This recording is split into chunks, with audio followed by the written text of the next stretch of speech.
Shalom. Shalom.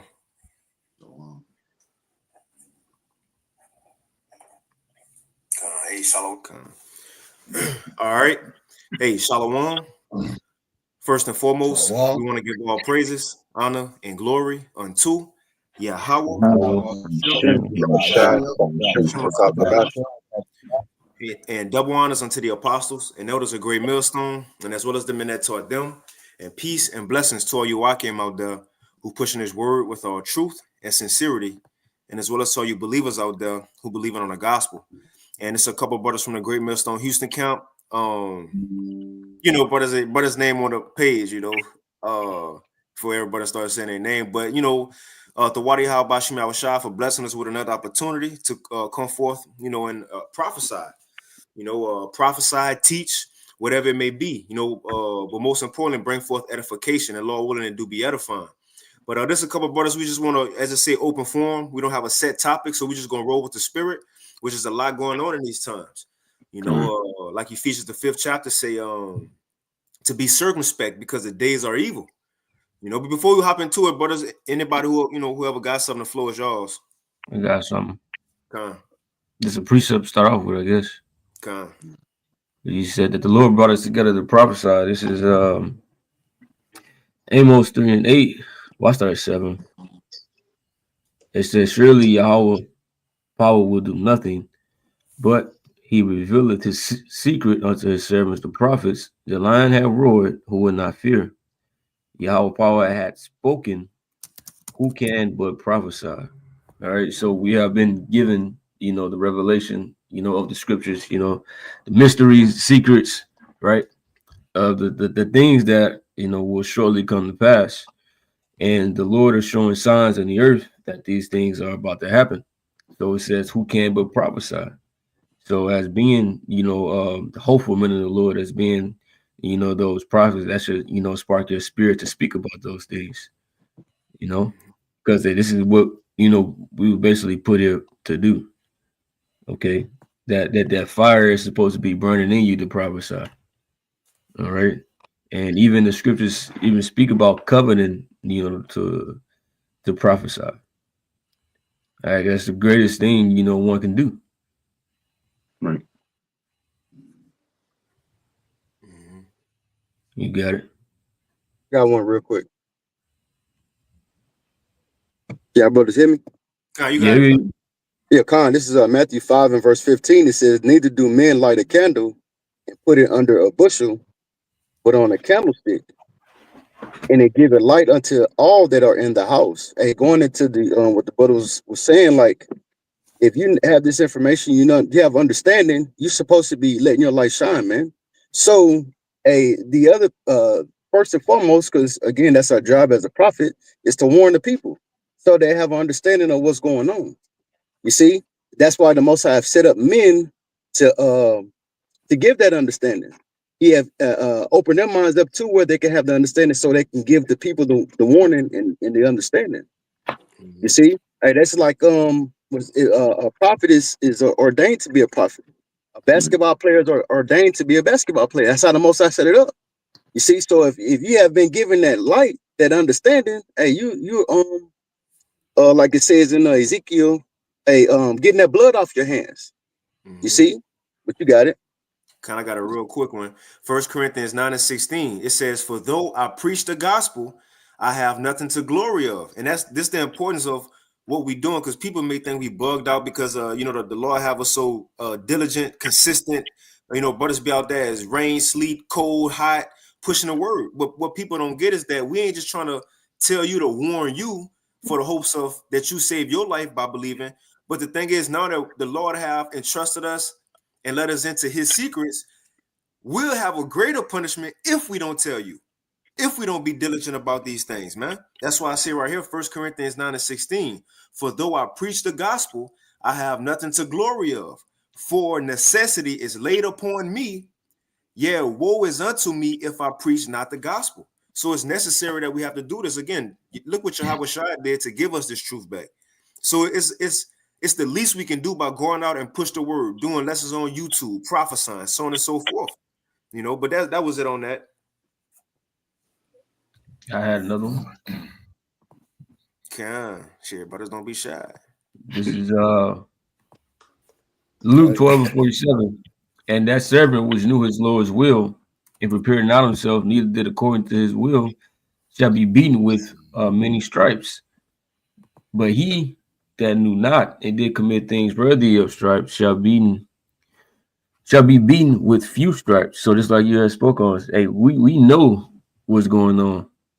All right, so we supposed to be out here, warning, like the brother said, getting the blood off our hands, speaking unto the people, all right, which to our people, right, which are the Negroes, Latinos, and Native Americans, right, which are the true Israelites, according to the Bible, right, and according to prophecy.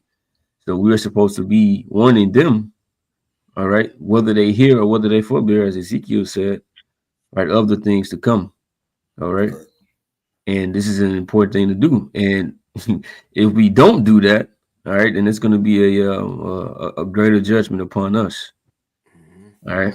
But it says, but he that knew not and did commit things worthy of stripes shall be beaten with few stripes. So for a person that don't even have this knowledge and not even, doing what the Lord requires, there's going to be it's still going to be a great judgment upon them. They still going to, suffer.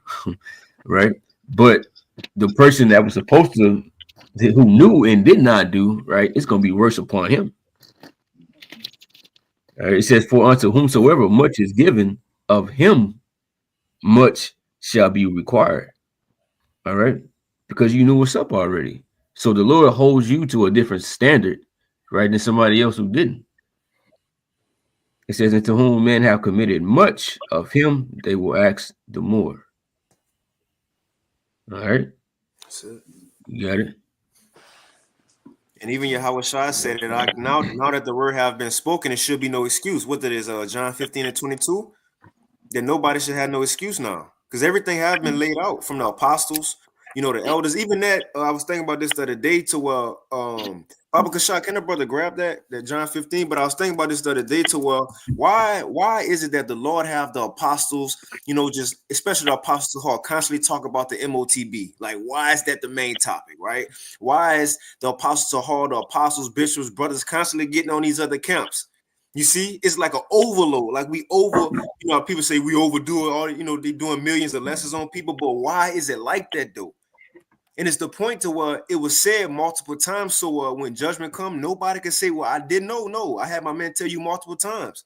You even got tired of it saying, "Well, why y'all always talk about the MOTB? Why y'all always talk about the camps?" That's gonna be they go condemn themselves even in that, because they heard us constantly say the same things over and over again. So that nobody will be justified to say I didn't know, or ignorance is bliss. But whoever had that, Baba Kasha? Con, I got it. Con. This is John 15, verse 22. It says, if I had not come and spoken unto them, they had not had sin, but now they have no cloak for their sin. Right. You want to speak on it, Art? Referring, it's in red letters, so just going to show you, like the brother's going into the importance of this word, especially going into Yahushua, man. Yahushua gave us this. We started with the Amos. You see that book was sealed, and through Yahushua, the prophets in these times now have the revelation of these scriptures, man, to warn the people, to give if I could get this, because I have this precept, if I may. This is Ecclesiastes 3, verse 8. It says, a time to love and a time to hate, a time of war and a time of peace. You see, so the prophets, yes, they're set up to prophesy, but to declare the seasons. And right now, the seasons are going into the end times, man. You see, the brother was speaking on the MOTB. These are the prophecies set up for these times, man. And if you don't have this knowledge, if you don't have the awareness of how to escape these things, which is through Yahushua, then you don't have no cloak for your sin, man. And you're going to fall victim through all these prophecies as they unfold. You're going to fall victim to them, man. Because the only escape is Yahushua, man. You got it. Salagi, brother. That is right. Con. I got a precept. Oh, not. I have, yeah, Con. I got a precept. You want to go, bro? Well, You got it, Lamar. All right. I grab.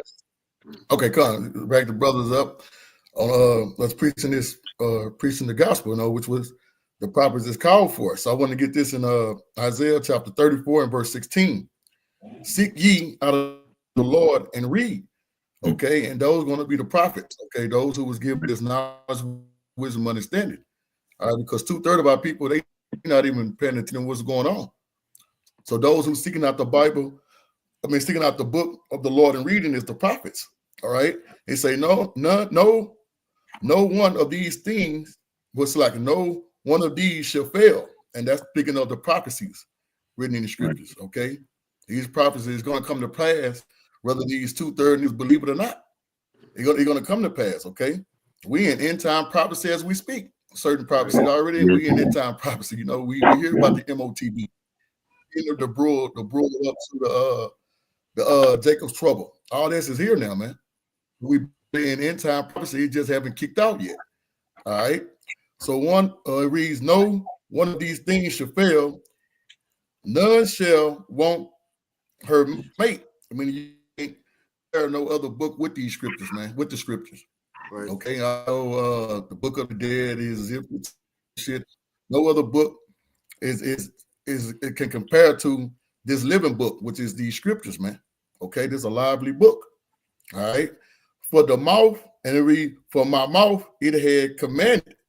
See, commanded for the prophets, man. Okay, but this also commanded that these prophecies are going to come to pass.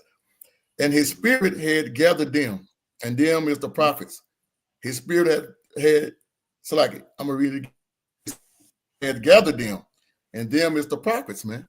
Mm-hmm. All right, and in verse 17, and he had cast the lot for them, meaning every man, every prophet got their portion, was given their portion, a level of faith.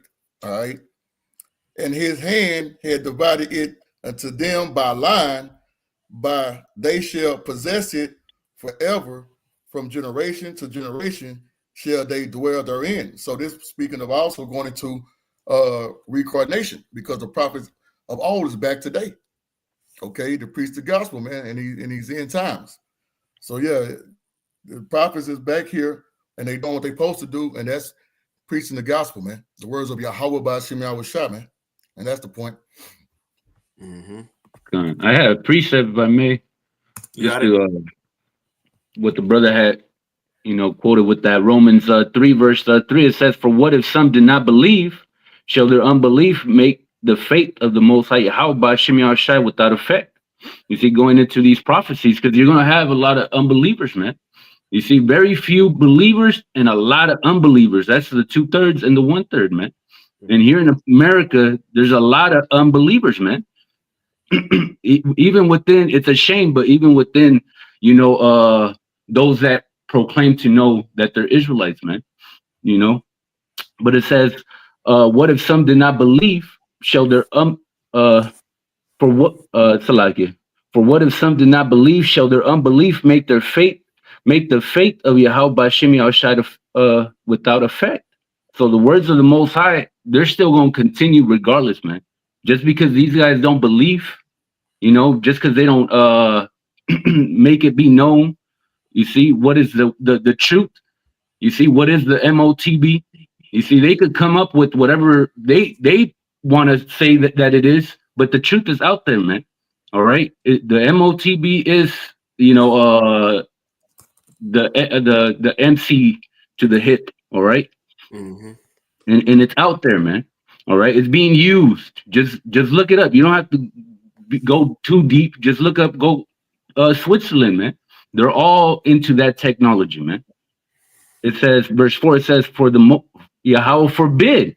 Yeah, let Yahweh be true, but every man a liar, right? And we're seeing, like the brother had said, or how the brother had brought out, this word is unfolding, man.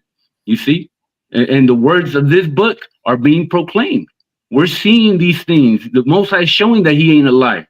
The rest of y'all are liars, man. It says, Yahweh be true, but every man a liar, as it is written, that thou mayest be justified in thine sayings and mayest overcome when thou art judged, right, man? You see, and the prophets are speaking the truth, man. All right, and you're gonna be judged, man. All you people, that's the will of Yahweh Shem Yahshai in these last times. Not just these prophecies, but all these prophecies end up with you getting judged, man. If you take the MOTB, the end result is you getting judged, man. All right, the what is you're gonna get boils. It's gonna be, it's not just gonna be you die, you get the MOTB, you die. Just no, you're gonna get boils, you're gonna go through that suffering, and then you're gonna take part of that second death, which is by fire, man. You brothers got it. Yeah, it said grievous sore, Right, grievous sword. Huh? whatever that is, which is a Right, cancer, whatever it may be. the water, brother. I had a All quick right. one. You got it. You got it, bro. Oh, hey, just going back into the point we made earlier about not having a cloak. Hey, because again, hey, the truth is out here now, so it really ain't no cloak or no excuse when that time come. Because hey, like the brother going into with the C hip, because that ultimately is gonna come. You're not gonna have an excuse because you have been warned, you have been told. But this is Isaiah 16 verse 1. It says, "Arise, shine, for thy light is come, and the glory of the Lord Yahweh Shem Yahushua is risen upon thee." Okay, going into the light being Yahushua ultimately, but it's the truth. The spirit of truth is out there. See, like it tells you in Isaiah 30 and verse 20 and 21. The Most High have set up men that's giving you 100% of the understanding. Yeah, you got these false teachers out here, false leaders, okay? But the Most High is also exposing them to let you see clearly who he's dealing with. You see? And if you have the spirit, if you're of the elect, you'll see that hey, these are false teachers. Hey, something is off. Okay, these men are telling us the right. Of course, you're speaking of GMS, the apostles and the elders on down, is giving you 100% truth. Okay, they're giving you that light to walk in this dark place. You see, you brothers got it. Kind of got a quick one to back up you and y'all now. Just going into how the truth is out. Because again, it was never said or prophesied that Esau was going to deceive the world forever. Like in Revelation 20, it was only for a period of time. And we at that period of time to where it's over with. And according to prophecy, as the Lord was going to begin to strip Esau wisdom away and his world wisdom away, he was going to start to send down the Holy Spirit to give true wisdom down to the believers. And that's what we at now. And that's why, as a threat to Esau in Revelation 12, he got to come with great wrath because this word, the prophets being out, his secrets being spoken. Right. And the point is, it can't stop. And I heard the apostle, was it the apostle Aramlab or the apostle Tahar? They said that this truth is like a buoy. You know how, in the ocean, you have those buoys and you could push it down as far as you can, or like a bouncy ball down as far as you can in the water. But eventually it's going to what? It's going to come back up. It's going to shoot back up. And the thing is, the further you push it down, okay, kind of the water, Apostle Hall. And the further you push it down, guess what? The further you push it down, when it come up, it's going to come back up with more force. Right. And so all these years, Esau held back the truth, hid the truth, spent money and did all this. But now that the Lord have finally sent down the Holy Spirit, man, it's flooding the earth. And it can't be stopped. I'll get this real quick. The 2 Ezra 6 and verse 27. It says, "For evil shall be quenched. As for faith, it shall flourish, and corruption shall be overcome, and the truth, which have been so long without fruit, shall be declared," man. And that's what we seeing now. The Lord sent the prophets down for the last incarnation. This the last. When prophets ain't gonna prophesy for at all ever again after this kingdom. They gonna be judges after that. Right. This the last time they gotta actively go out and prophesy, teach, be in the elements, on the highways and hedges, being scoffed at. This the last go round of that, man. You see? But that's pretty much it. Oh, like it says, Sirach 36, how the Lord was going to send down his prophets, which have been since the world began in the last times. I had something. Come. You spoke about Esau Edom holding his truth back, or trying to. All right. And there's nothing that you can do against this truth. This is Revelation 6 and 6. "And I heard a voice in the midst of the four beasts say, a measure of wheat for a penny, and 3 measures of barley for a penny." Right, that's going into hyperinflation.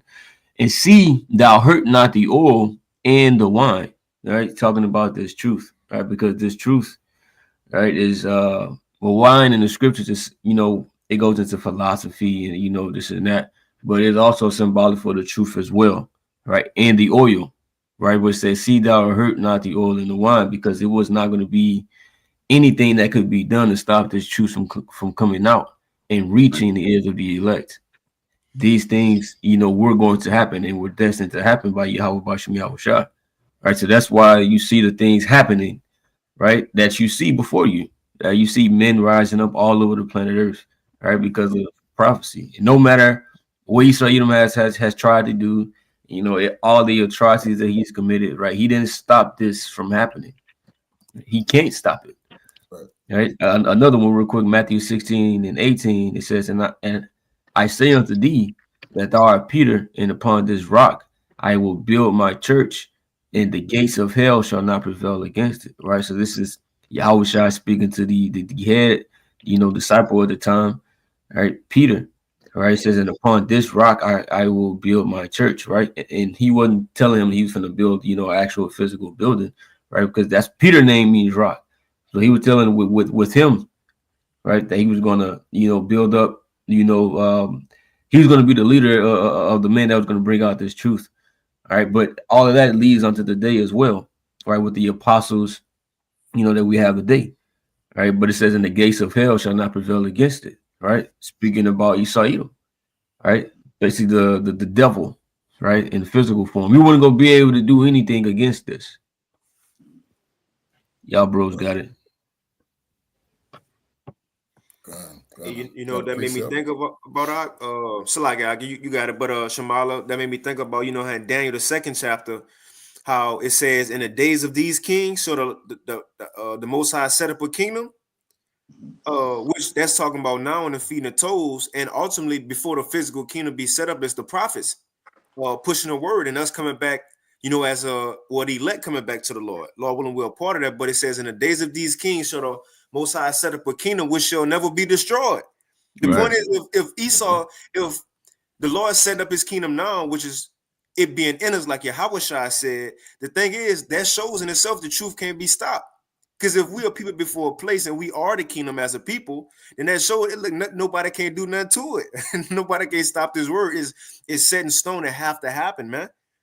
According to prophecy, it have to happen. It won't be stopped. And that's why Esau is blowing his mind. All this time he put in. Remember how the apostles gave the account of the dude, the Edomite, pulled up in the limousine at camp and was like, man, how y'all found out about this? We put a lot of money into keeping this hidden from y'all. Right. But you got it on. Nah, and the beautiful what you was just breaking explaining, I got this precept to back you up, because this word. So I want to start in Isaiah chapter 55 and verse 11. When I go up, I'd start at verse 10. No, I started at verse 9. As as the heavens are higher than the earth, so are my ways higher than your ways, and my thoughts than your thoughts. For as the rain cometh down, and the snow from heaven, and returneth not hither, but water the earth, and make it bring forth and bud, that it may give seed to the sower and bread to the eater. Now here's the point.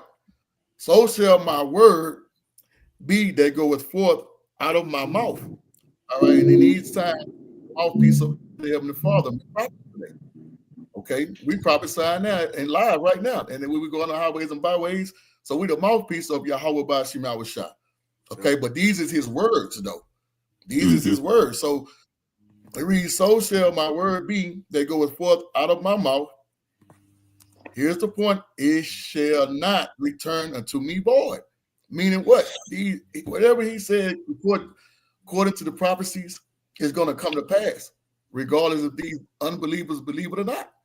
Right. And it reads, it shall not return to me void, but it shall accomplish that which I please. It's gonna come to pass. And it shall prosper in the things whereunto I sent it, man. So yeah, man. Hey, this prophecy, hey, these unbelievers, these Israelites, and Esau too, because Esau scrambling too. Hey, but it seems like Esau more when he go with the elites, they understand. But with our 2/3 people, they don't get it. But Esau got scholars and all that, and they don't believe, but they know it's true. So yeah, we ain't got that long, man.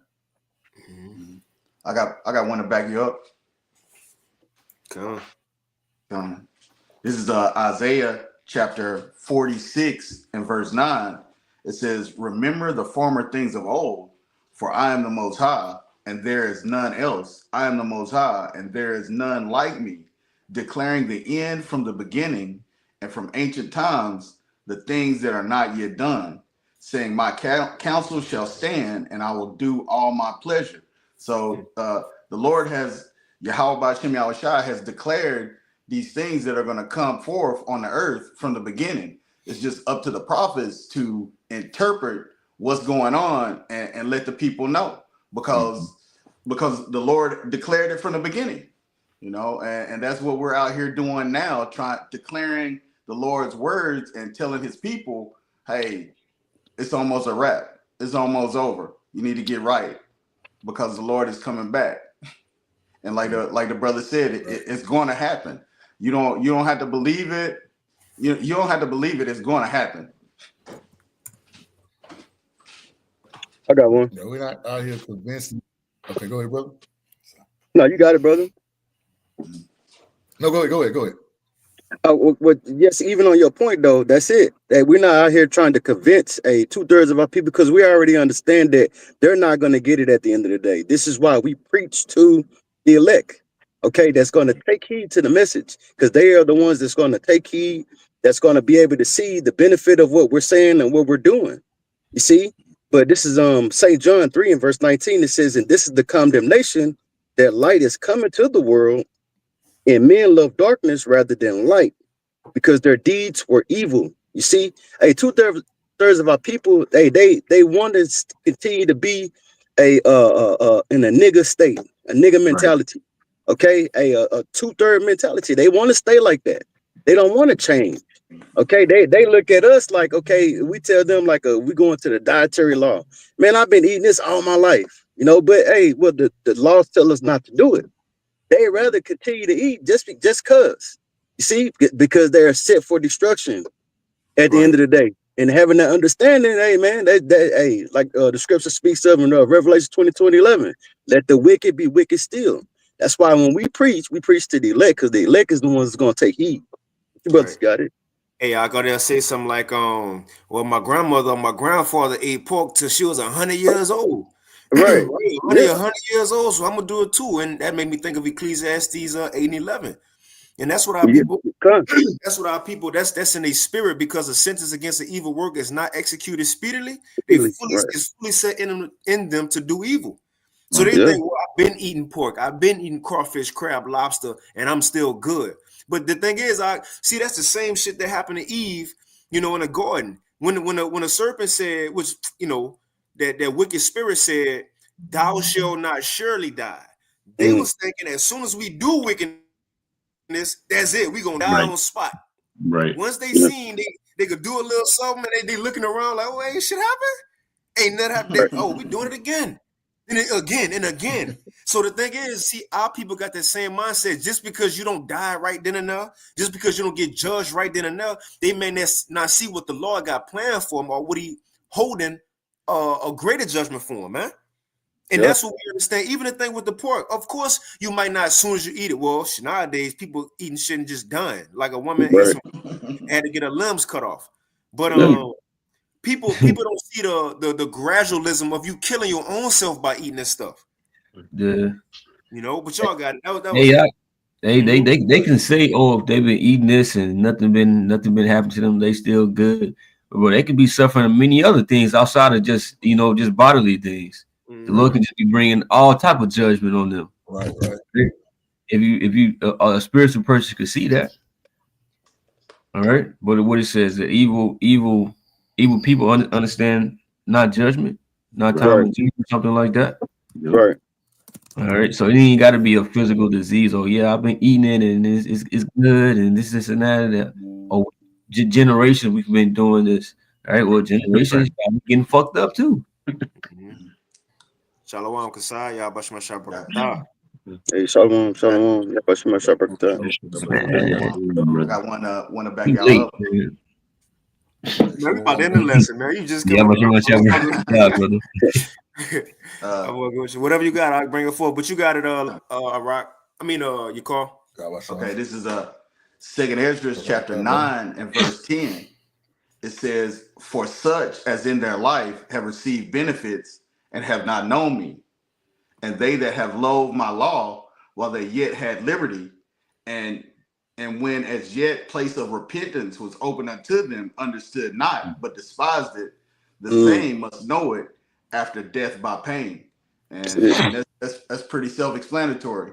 You know, hey, these people, grandma lived to 100 and 105 eating pork. Yeah, she was receiving liberty, but guess what? Hey, it's not going to happen like that this time around. You're going to get that judgment with that death by pain, You got it?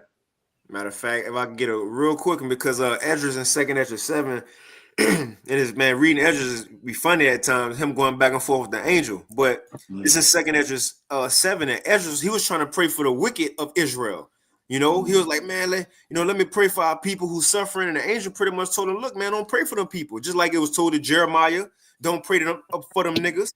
Yahweh Shai said it himself. He didn't have to be told. He said, I ain't praying for them. So, but right here, Esdras had to be told, look, don't pray for these people. And his response was, he said, well, why not? He said, didn't our great forefathers and the prophets of old pray for the wicked? And he broke up different examples. He was like, didn't Abraham pray for the Sodomites, which we know Abraham didn't pray for Sodomites. He prayed for Lot in Sodom, right? Another example, he said, didn't Joshua pray for Israel in the time of Achan, and Samuel and David prayed for the destruction, and Solomon prayed for the sanctuary. So you're going into how righteous men pray for the wicked, or even cared about the wicked. But the reason the angel told him don't pray is because he said, Esdras, you coming into different times. You almost at the end. It ain't time to pray for nobody. It's time for them niggas to be judged now. So even if you do pray for them, it ain't gonna work. It ain't gonna work. Right. I'm gonna read it real quick. This Second Ezra chapter 7 and verse 41. It says, come on, Second Ezra 7 and 41. And the GNT version good too.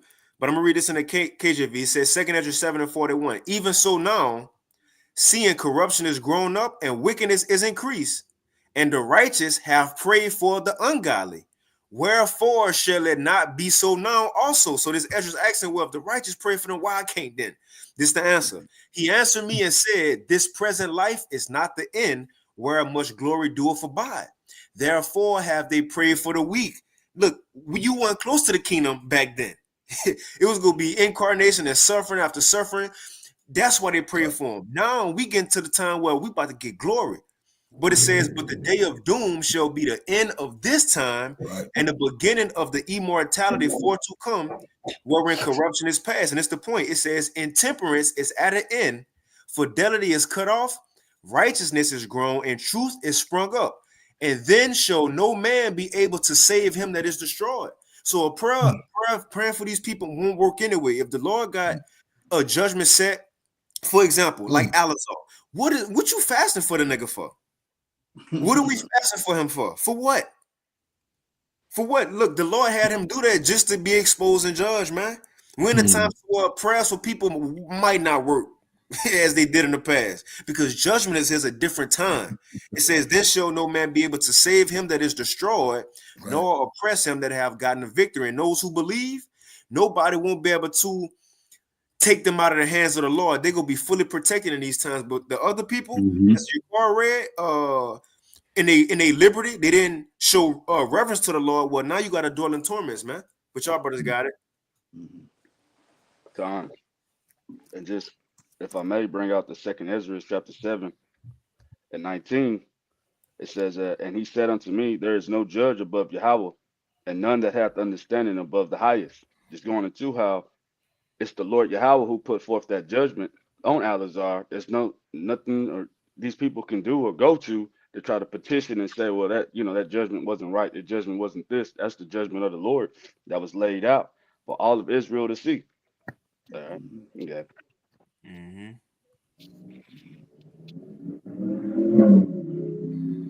But is there anything else? No, but can I read this in the GNT, Baba Kasha? All right, go ahead. That's pretty much Second Ezra 7 and 113 in the GNT. It says, but the day of but the judgment day will be the end of this present age and the beginning of the future age. Then all corruption will end. Self-indulgence and disloyalty will be eliminated. Righteousness and truth will reach their full maturity. So on judgment day, no one will be able to have mercy on those who have been condemned, and no one will be able to harm those who have been acquitted, man. That's it. Man, speak on that.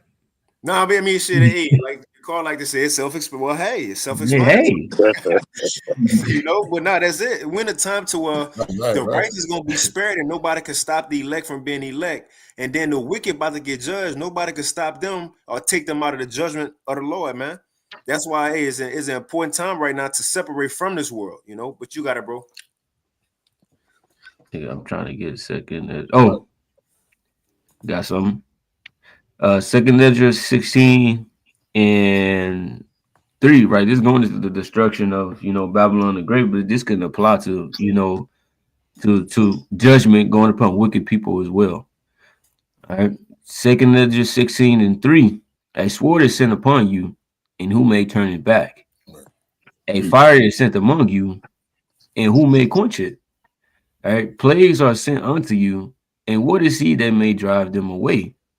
It says, may any man drive away a hungry lion in the woods, or may anyone quench the fire in the stubble when it had begun to burn? May one turn again the arrow that is shot of a strong archer? The mighty Lord sendeth the plagues, and who is he that can drive them away? All right. So the Lord sending plagues, if the Lord has one destined for destruction and one destined to be judged, there is nothing anyone can do that can stop that or overturn it. Right? Just like you have a judge in court. Man, once he slam that hammer down, say what he got to say, slam that hammer down. Hey, nothing else can be said. Right. Hey, that word will stand. Right? It says a fire shall go forth from his wrath, and who is he that may quench it? All right. I skipped to verse 11 real quick. Well, I'll just read to verse 11. He shall cast lightnings, and who shall not fear? He shall thunder, who shall not be afraid? The Lord shall threaten, and who shall not be utterly beaten to powder at his presence. All right. Just like brother was talking about, people fasting, all right, for the wicked abominable act that this man did. Like they all getting together and fasting over that, right? But it's a lot of wickedness going to Israel. Why just him? Because he did that and that got exposed, right? Y'all getting together and fasting over something wicked. Like, come on, bro. Hey, that's not gonna change what the Lord got in store. All right, of what's gonna happen, bro. All right, go ahead, y'all got it.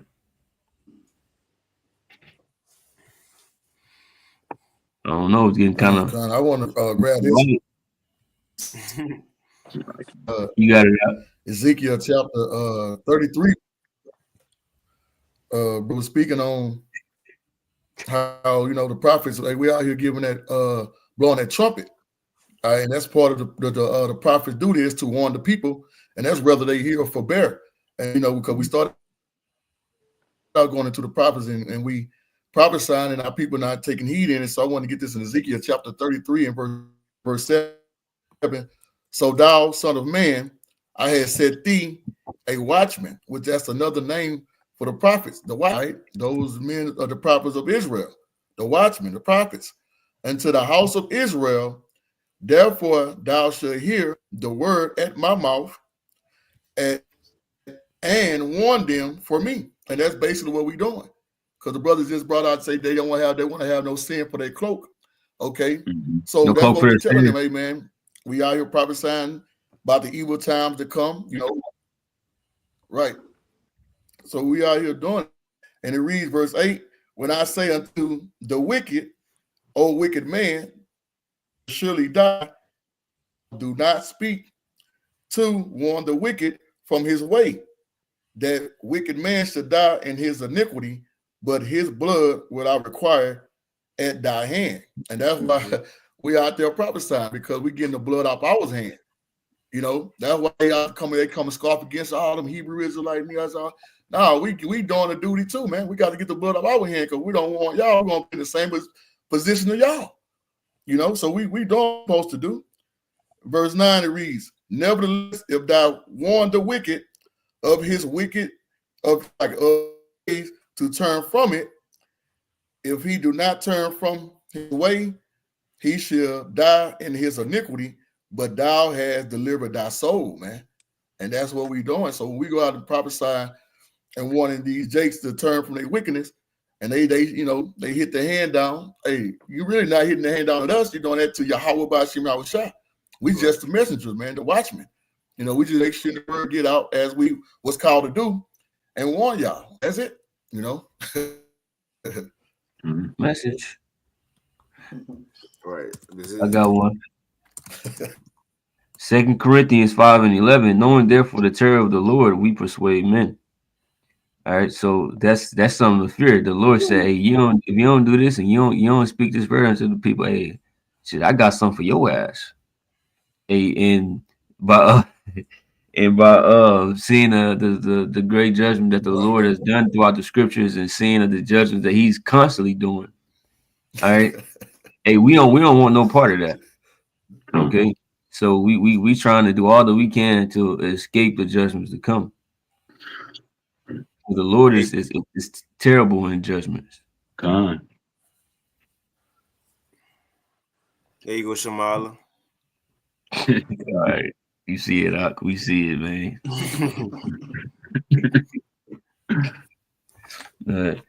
Brother has something? Kind of not. You take us out. I know brothers had some in the comment, but I'll get this real quick. The brother spiritual arc, he been putting some good precepts. Zephaniah 3:5, it says, the just Lord Yahweh, Bashim Yahushai, is in the midst thereof. He will not do iniquity. Every morning doeth he bring his judgment to light. He faileth not, but the unjust knoweth no shame. And we read that Zephaniah, ultimately it was going into how the Lord, day in and day out, amongst the nation of Israel, he bring judgment. Like he put people to death. You know, he put people in horrific situations.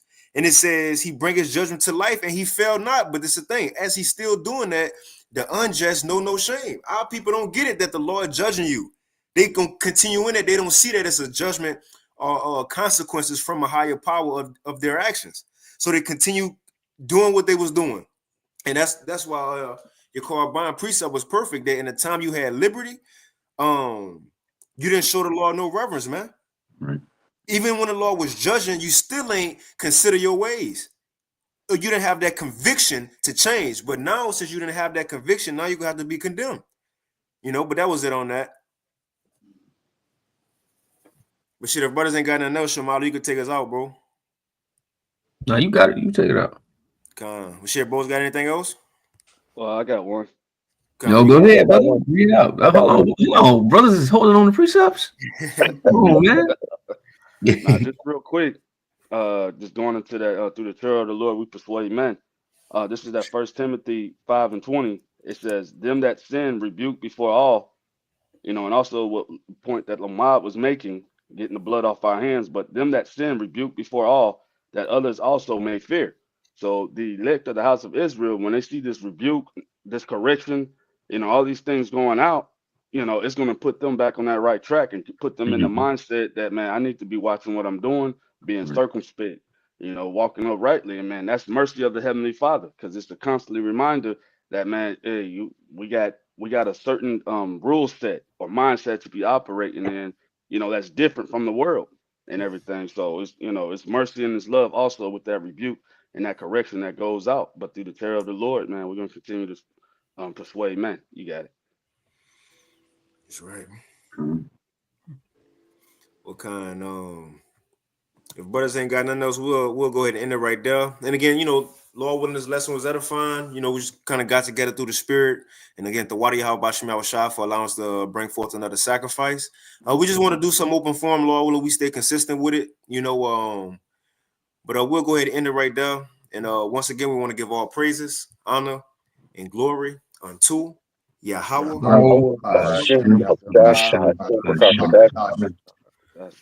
And double honors unto the apostles and elders of Great Millstone. Now go ahead, you can finish it. We won't give double honors to the apostles, and that was a great millstone, as well as the men that taught them. And with that, Shalom. Shalom. Shalom. Shalom.